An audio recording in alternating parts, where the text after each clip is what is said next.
if any team needed practices to work on consistency and, execution, we did. And we can have those periods as we did today where I think we went down, 19 or 20, whatever it was. But like I told them in the locker room, I don't know if I've ever been more proud of a team that just doesn't quit. No matter what the mistakes, no matter what the circumstances are, they really fight, and that's a good base. So I'm really proud of the way they conducted themselves and played to win, even though we got manhandled in that first quarter. Were you impressed with what the Grizzlies did defensively, especially against some of your key scorers? Well, that's why they are in this play-in deal. It's why we've had a tough time against them all year. Their defense is solid. It's very physical. Taylor's done a great job. They really execute well. The style suits them. They did a fine job tonight.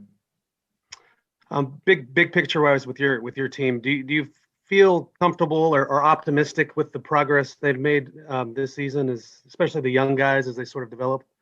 Absolutely. Everybody got a chance to play. Through the COVID, through the injuries. DeMar had a couple of hiatuses for personal reasons that he couldn't help, and they just stuck with it. No matter what the travel was or how many games we had to play down the stretch. It was tough on them, but they didn't complain. They made no excuses. They did the best they could. All right. Thank you. You're welcome.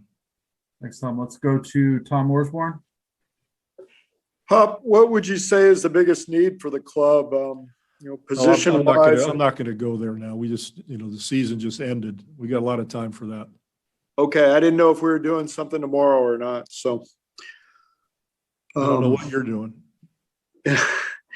Did you like what you got out of Gorgie tonight? Of course I did. He played well. Yeah.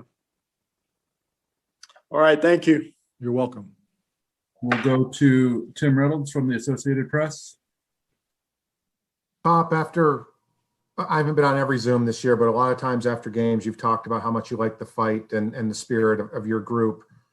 In a year where you couldn't practice much, you couldn't even be around each other a lot because of all the COVID rules and whatnot. Where did that spirit, that unity, whatever you want to call it, where did that come from with this group? Because it was obviously under very unusual circumstances. Well, I think that's, to their credit, both individually and as a group. They like each other. They enjoy each other off the court. They root for each other. So that's been a huge plus for the group as they grow. That will aid them immensely, as a team. Thank you. You're welcome. Let's go to Mike Finger.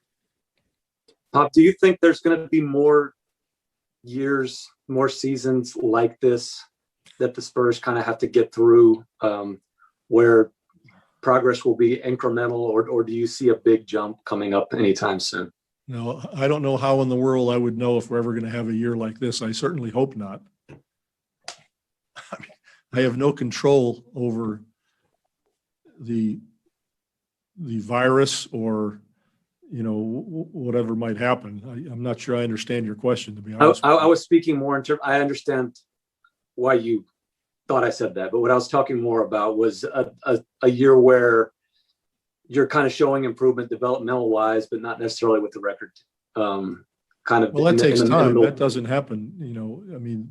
The more these guys get to practice together, the more they develop, hopefully, the record will bend in the correct direction. But we have to have, every team needs to have practice. But with, the number of young guys we have, it's really important.